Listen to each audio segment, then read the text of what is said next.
Even though fun vacations totally warrant margin for enjoying treats outside of your normal routine, and I'm very much pro having fun, but there is a way to strike a balance between that and staying consistent with your nutrition so you don't end up coming home feeling like you need to crawl out of a hole that you dug yourself.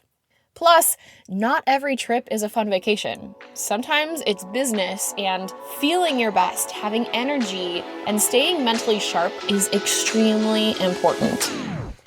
Do you struggle to stay consistent with healthy eating and just want food decisions to be easy, guilt-free, and sustainable? You're in the right place. Hi, I'm Chelsea, nutritionist and fitness coach who overcame restrictive yo-yo dieting and body image insecurities using simple nutrition tools, all backed by biblical principles. And now I help women like you find that same freedom with food so you can feel confident in the look and health of your body for decades to come. I'm ready to dive in with you. So grab that cute notebook you've been hanging on to and let's go.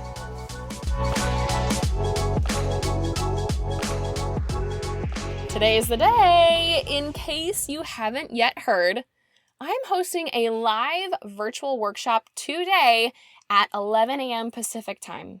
It's called the Food Freedom Formula, where you will learn how to actually see results without counting calories, without tracking macros, and without dieting in general. This is a one-day only event. So if you are tuning in before that 11 a.m. Pacific time timestamp, there is still time to grab your seat.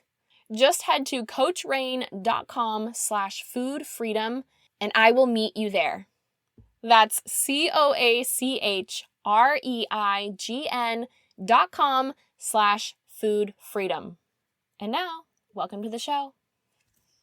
How to eat healthy while traveling. This is honestly one of my favorite topics to dive deep on because I've had a lot of travel opportunities that forced me to get super resourceful in order to stay healthful. And now I have a ton of tricks up my sleeve. So today I'm going to give you 3 of my best tricks to stay eating healthy while traveling. Because even though fun vacations totally warrant margin for enjoying treats outside of your normal routine, and I'm very much pro having fun, but there is a way to strike a balance between that and staying consistent with your nutrition so you don't end up coming home feeling like you need to crawl out of a hole that you dug yourself.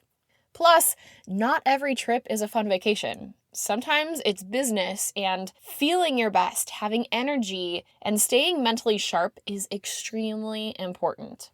Now, I have different tricks depending on the nature of your travel, whether it's a road trip, by air, cruising, staying in a hotel, Airbnb, or with friends and family. But again, I'm going to give you 3 of my best tricks for you to tuck away until they apply to you. The first one being, make grocery stores your pit stop. Most grocery stores, not all of them, but most grocery stores or even big box stores like a Walmart have a gas station in their parking lot, or they are very close to one. So when you need to fuel your vehicle, stop somewhere you can also fuel your body, which is not at a gas station. This is a hack I came up with during my year as Miss Iowa. I made 4+ hour road trips at least once per week, if not more. And my non-negotiable is that I will never allow myself to stop for fast food. It just isn't an option. One, because at that time, my social platform and the very thing I was advocating for during my year of service was all about being the healthiest you can be. So I kind of felt hypocritical if I were to swing through a drive-thru. And 2, whenever I showed up at my destination, I needed to be on, like beaming with energy.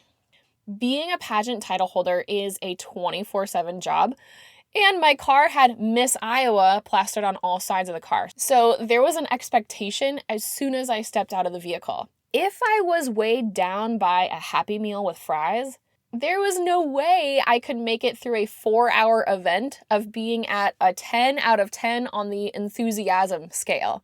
So I made grocery stores my pit stops. And here's exactly what I would do. If there was no salad, soup, fresh food bar, because that's just the easiest, if that wasn't available, I would make what I call a walking fish taco salad.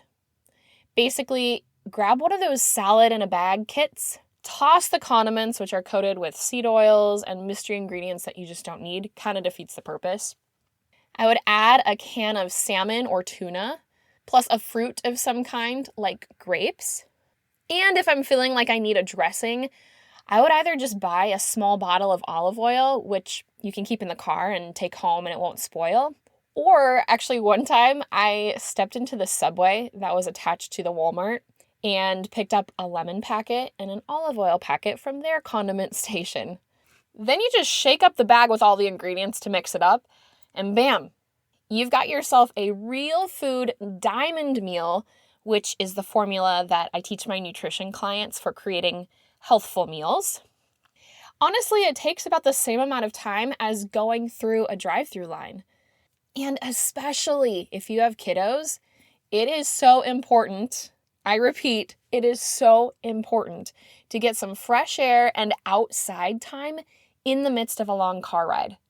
It actually helps them stay calmer through the trip and sleep better. Make margin for this in your road trip plans. Find the gas station that has a grocery store within close proximity. Pre-plan exact stops if you need to. The second eat healthy while traveling hack I have for you is what I call control the controllables. Meaning, if you have the option to stay at an Airbnb with a kitchen, do it. However, many hotels can actually add a mini fridge or microwave into your room upon request. I've done it many a time. In fact, once I remember they were able to add a fridge, but then their policy didn't allow for microwaves. The concierge did assure me that there was a microwave and toaster oven in the continental breakfast area available for use at all hours. So that's exactly what I did.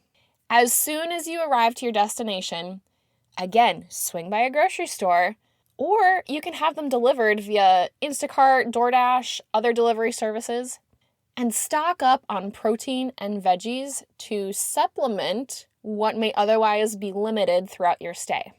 I was at an audition in Las Vegas years ago. My mom came with me and we stayed in a Best Western a little ways off of the Strip.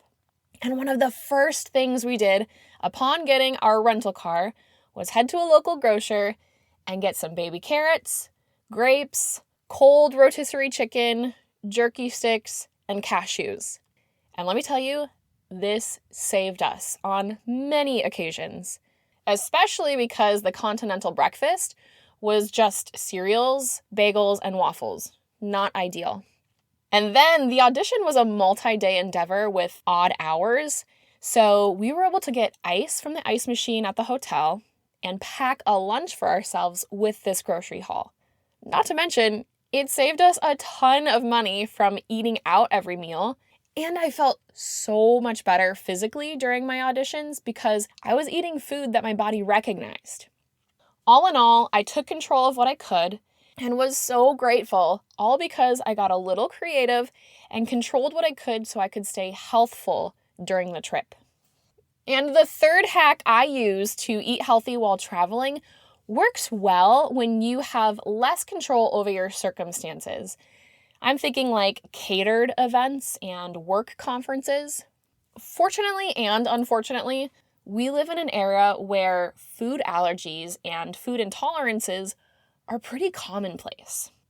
I mean, most of us have heard of being gluten-free, dairy-free, vegetarian, etc. Well, you can use this to your advantage during events where you are at the mercy of someone else's kitchen and probably dollar. I call this feigning a food allergy. Now, before you accuse me of suggesting you lie, let me walk you through my reasoning for this. If eating certain foods or ingredients causes you to feel sluggish, bloated, drowsy, and generally unwell, that is your body signaling that what you ate is causing inflammation. Inflammation is an indicator of intolerance, and therefore, you should have every right to refuse to consume those ingredients, even in a setting where food is provided for you. This isn't prison, okay? Advocate for yourself and make your food intolerances known. But sometimes using the term allergy simply means that the request is taken more seriously. That's why I suggest using that particular language. Here is an example of when I used this exact method. It was during the 2 weeks I was competing for Miss America. They had a very strict policy about what you could and could not bring with you to your hotel. And nothing, absolutely nothing, could be delivered to you. They literally picked us up from the airport and drove us to the hotel, escorted us to our hotel rooms with security, and were not allowed to leave until escorted by security to the next event. So I couldn't make my typical grocery run or have them delivered. Of course, I tried to bring as much of my own non-perishable food as possible, but your girl already had 4 suitcases for all of the wardrobe and shoes that we needed. Obviously, every meal was catered in some capacity, either brought to us during rehearsals or hosted by a local restaurant. Well, before arrival, there was extensive paperwork to be filled out and sent to the Miss America board, and a page in that included food allergies. I noted that I could not eat soy, vegetable or canola oil, dairy, or refined sugar. Was it going to kill me if I did? No. But I did need to make an effort to guard and protect my body during those 2 weeks, especially because it was long days of, again, high energy appearances, always needed to be on, rehearsals galore, and it all culminated in the competition we were there for, which included a fitness component. I knew that those particular ingredients were going to make me feel lethargic, bloated, and generally gross. I will say, most places, unfortunately, did not pay much regard to my request specifically, and I was just forced to make the best decisions I could with what we were given.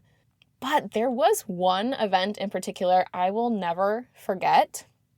We all had assigned seats at this major reception hall, and the chef came and found me specifically and basically apologized that none of what they had to offer at this very luxurious buffet fit all of my dietary restrictions. So he had actually made me a single burger patty, just the meat, cooked in olive oil on a clean grill to avoid cross-contamination, plus a side leafy green salad with olive oil. I mean, there were probably 200 people at this event, and he made special accommodations for me. I'll tell you what, I left feeling the best of any events we had that week, both physically and mentally. So don't be afraid to advocate for your body and make special requests to keep you feeling your best.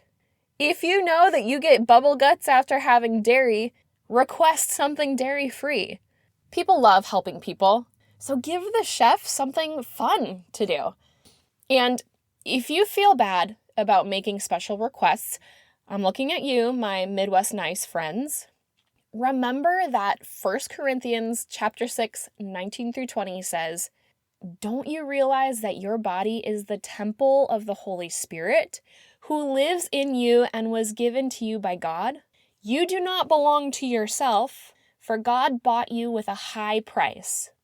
So you must honor God with your body."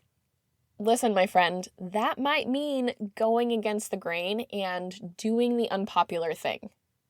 1 Timothy chapter 4, verse 12 states, "Don't let anyone think less of you because you are young. Be an example to all believers in what you say, in the way you live, in your love, your faith, and your purity." All that's to say, make your requests humbly and with a kind heart, and be the example for others along the way. All right, let's do a quick review. My top 3 tricks for eating healthy to stay healthy while traveling are: number 1, make grocery stores your pit stops. Do not fuel your body in the same place you fuel your car. Number 2, control the controllables. Make your accommodations suitable for your stay, always prioritizing real food, protein, and veggies as often as possible. And number 3, feign food allergy if you must. No one has the right to force feed you food that is not beneficial. You don't have to eat just to be polite. It is possible to be both polite and eat food that your body actually recognizes as food. Because remember, your body belongs to the Lord. Be vigilant in protecting it. I pray this episode was helpful to you, my friend. And if you want more value-packed info from me, head to coachrain.com/foodfreedom and secure your spot in the Food Freedom Formula one-day-only virtual workshop. I'm giving away my exact method for actually seeing results without counting, tracking, or dieting at all, so that you can finally have confidence in what you eat and your body. That's coachreign.com/foodfreedom. And mark your calendar for October 23rd, the day you learn how to make the whole eat healthy consistently your lifestyle. Blessings until next time, sis. Toodles.